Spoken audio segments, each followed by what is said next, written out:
आम आदमी पार्टी कहती है कि 2 साल लंबी चली जांच के बावजूद जांच एजेंसियों ने न तो रुपए कहीं से बरामद किए और न ही कोई सबूत मिला। आम आदमी पार्टी का कहना है कि अरविंद केजरीवाल को सिर्फ आरोपियों की गवाही के हवाले से गिरफ्तार कर लिया गया है, लेकिन दरअसल ये मामला क्या है? आगे बढ़ने से पहले जरा आपको एक बार फिर से याद दिला देते हैं कि मामला है क्या।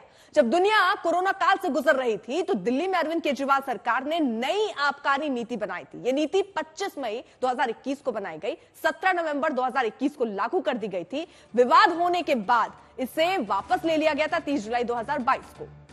इस नीति में नया यह था कि दिल्ली में शराब का कारोबार निजी हाथों को सौंप दिया गया था। शराब के उत्पादों और बड़े कारोबारियों को भी खुदरा व्यापार करने की छूट मिल गई थी। उनका कमीशन 5% से बढ़ाकर 12% कर दिया गया था और इसी दौरान बड़े शराब कारोबारियों को मनमाने तरीके से 30 करोड़ रुपए की छूट दे दी गई थी। शराब कारोबार लाइसेंस के आवेदकों को करीब 144 करोड़ रुपए की छूट दे दी गई। विदेशी बियर बेचने पर 50 रुपए प्रति कैरेट की छूट अलग से दे दी गई थी। कई लाइसेंस धारकों को मनमाने तरीके से एक्सटेंशन दे दिया गया था। और ये सब जब दिल्ली में होने लगा तो आपको याद होगा कि दिल्ली में शराब दुकानों पर एक के बदले एक बोतल शराब मुफ्त मिलने लगी थी। मामला राजनीतिक बनने लगा, लेकिन इसमें कानूनी पेच तब उलझना शुरू हुआ जब जुलाई 2022 में दिल्ली के तत्कालीन मुख्य सचिव ने उपराज्यपाल को चिट्ठी लिखकर नई आबकारी नीति में गड़बड़ी की शिकायत की थी।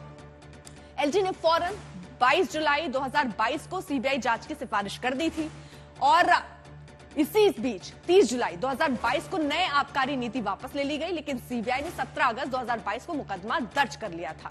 उधर मनी लॉन्ड्रिंग के केस में प्रवर्तन निदेशालय ने भी मुकदमा किया और सबसे पहले 28 सितंबर 2022 को समीर मेहंदू को गिरफ्तार किया गया। फिर 10 नवंबर को शरद चंद, विनोय बाबू, 13 नवंबर को विजय नायर, अभिषेक कानपल्ली, 29 नवंबर को अमित और 7 फरवरी को गौतम अरोड़ा को, 8 फरवरी को राजेश जोशी को, 10 फरवरी को राघव को, 1 मार्च को अमन को, 6 मार्च को अरुण पिल्लई को, 9 मार्च को सिसोदिया को, 6 जुलाई को दिनेश अरोड़ा की गिरफ्तारी हुई। यानी ये किस तरह गिरफ्तारियों का सिलसिला चला वो भी हम आपको दिखा रहे हैं। हालांकि सीबीआई ने पहले ही मनीष सिसोदिया को 26 फरवरी 2023 को गिरफ्तार कर लिया था, लेकिन फिर ईडी ने भी गिरफ्तारी की। इन गिरफ्तारियों और जांच एजेंसियों की पूछताछ के दौरान कई खुलासे हुए। जांच एजेंसियों ने रिमांड अर्जी के समर्थन और जमानत अर्जी के विरोध में अदालत में जो तथ्य बताए उसमें कई संगीन आरोप सामने आए हैं। मसलन सीबीआई ने गवाहों के बयान के बिना पर अदालत में बताया कि शराब नीति बनाने से पहले 16 मार्च 2021 को एक शराब कारोबारी से संपर्क किया गया। अरविंद केजरीवाल शराब नीति को लेकर उनसे मिलना चाहते हैं। 19 मार्च 2021 को के कविता ने शरथ रेड्डी को फोन कर मिलने की जगह और समय तय करने पर बात की। 20 मार्च को दोनों की मुलाकात हुई और इस मुलाकात की जिम्मेदारी विजय नायर को दी गई थी।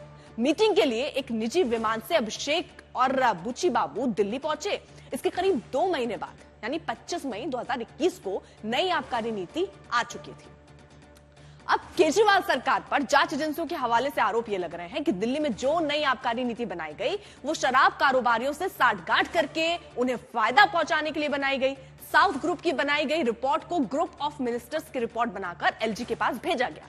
रिपोर्ट पर एलजी ने जो 7 सवाल उठाए उस पर जेओएम ने कभी चर्चा तक नहीं की। साउथ ग्रुप के मुताबिक नीतियां बनाई गई, सरकारी नीति में बाहरी दखल हुआ, बिना कैबिनेट मीटिंग के ही नीति पर मोहर लगा दी गई। इसके लिए कथित रूप से साउथ ग्रुप से 100 करोड़ रुपए की रिश्वत ली गई है। रिश्वत की रकम गोवा चुनाव में खर्च की गई। खुद सीएम केजरीवाल के होटल का बिल भी रिश्वत की रकम से भरा गया है। लेकिन इन आरोपों की पुष्टि के लिए जांच एजेंसियों के पास क्या सबूत हैं वो सामने नहीं आ सका है, क्योंकि जांच एजेंसियां दावा करती हैं कि 100 करोड़ में से 40 करोड़ रुपए का ट्रेस उन्हें मिल चुका है। हालांकि आरोप यह भी है कि मामले से जुड़ी कई अहम फाइलें और सबूत नष्ट किए जा चुके हैं, लेकिन जांच एजेंसियों ने यह दावा किया है कि आरोपों को साबित करने के लिए उनके पास पर्याप्त तथ्य, सबूत, गवाह मौजूद है। यानी सारे गवाह, सबूत उनके पास मौजूद नजर आ रहे हैं।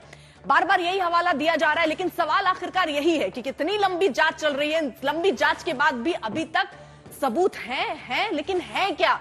ये एक बड़ा सवाल साजिद मैं आपसे समझना चाहूंगी बार बार, क्योंकि आज कोर्ट में भी ऐसा हुआ। कोर्ट में भी ये पूछा गया कि भाई इतने दिन आप रख रहे हैं कि गवाहों की बुनियाद पर ही सबूत है, समय आएगा दिखाएंगे। कब आएगा वो समय और क्या है सबूत? अर्पिता जी, बहुत बहुत शुक्रिया कि आपने काफी तफसील से बताया क्या कुछ क्रोनोलॉजी रही है इस पूरे घोटाले की, कैसे पॉलिसी बदली गई, कैसे पूरी तरह से प्राइवेटाइज किया गया, ये मामला क्या रहा। अब देखिए 1-2 का 4 और 4-2 का 1 लगातार केजरीवाल जी कर रहे हैं। कभी तो कहते हैं कि पूरी पॉलिसी उनकी उपज नहीं है, ये उपज है मनीष सिसोदिया की, लेकिन है संयोजक यही पार्टी के। अगर प्रोसीड्स ऑफ क्राइम आते हैं, यानी कि किकबैक्स के तहत जो साउथ ग्रुप से मिलने थे, जिसकी वजह से उनको लाया गया था, तो अगर आप वो मिलते हैं और हवाला ऑपरेटर्स के भी बयान इसमें आते हैं, जाहिर सी बात है उन पर और आम आदमी पार्टी को भी इसमें पार्टी बनाया जा सकता है। अब सोचने वाली बात है कि पैसा गोवा गया हवाला के रूट से, उसकी जिम्मेदारी कौन लेगा। अच्छा, मनीष सिसोदिया, के कविता, बहुत सारे नाम आपने, सबके नाम आपने बताए हैं। अब आप बताइए क्यों, और अब कांग्रेस की भी हमारी प्रवक्ता बैठी हैं, बहुत सारे करप्शन के केसेस हैं, चाहे वो नेशनल हेराल्ड का मामला हो या चिदम्बरम जी के खिलाफ मामला हो या तेजस्वी जी के खिलाफ मामला हो, उस सब में बेल मिली है। लेकिन ऐसा क्या है कि मनीष सिसोदिया को अभी तक बेल नहीं मिली, कई बार कहने के बावजूद, और सारे जितने भी लोग हैं जिनकी आपने एक एक करके दिखाया हुआ है, गिरफ्तारी हुई है, इसके साफ जाहिर है कि पूरा ओपन एंड शट ये मामला है। और जैसे जैसे सबूत और मिल रहे हैं, साफ जाहिर है की तो बात छोड़ दीजिए, केजरीवाल अभी तक मिला क्या है, क्योंकि कोर्ट भी ये सवाल पूछ रहा है। निचली अदालत से जो जमानत मिली थी मुमकिन नहीं है, ठीक है शाजी जी, उनकी जानकारी जो निचली अदालत से जमानत मिली तो उसमें भी कोर्ट ने कहा था कि ऐसे कोई सबूत नहीं, सिर्फ बयानों के आधार पर आप कैसे इतने दिन रख सकते हो और कब तक रखेंगे, कब तक आपकी जांच चलेगी। 2 साल से लंबा वक्त हो गया है। अब मैं एक चीज आपको जरा कह दूं मैम, सुनिए, निचली अदालत ने, यानी कि 14 अगस्त, एक सेकेंड मैम, शाजी ठीक है चलिए, जब निचली अदालत ने जी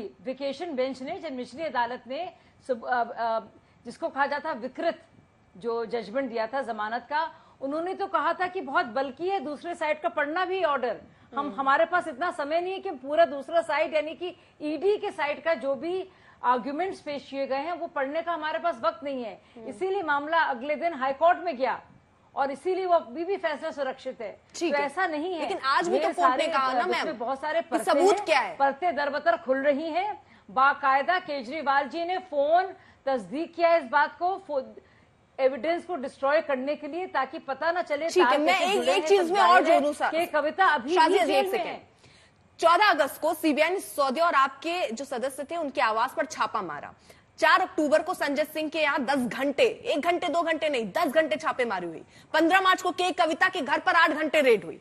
आम आदमी पार्टी वही तो कह रही है कि इतना रेड कर दे रहे हैं, 10-10 घंटे, 8-8 घंटे, इतने लोगों के यहाँ, और मिल क्या रहा है? 1 रुपया नहीं मिला आपको। जांच एजेंसी, राजस्व का पैसा कहां गया? ये पॉलिसी क्यों बदली गई? नहीं, मैं आपसे पूछ रही हूँ, ये राजस्व जिसका 1000 करोड़ से ज्यादा पैसा जो आना था वो कहां गया? जो शराब खोरी के लिए जो लाइसेंस दिए गए थे, वो फीस के पैसे कहां गए? कमीशन क्यों बढ़ाई गई? सेवन बढ़ा, बिक्री बढ़ी, क्यों राजस्व कम हुआ? अगर राजस्व कम हुआ तो साउथ लॉबी को क्यों लाया गया? पूरी तरह से प्राइवेटाइज क्यों किया गया?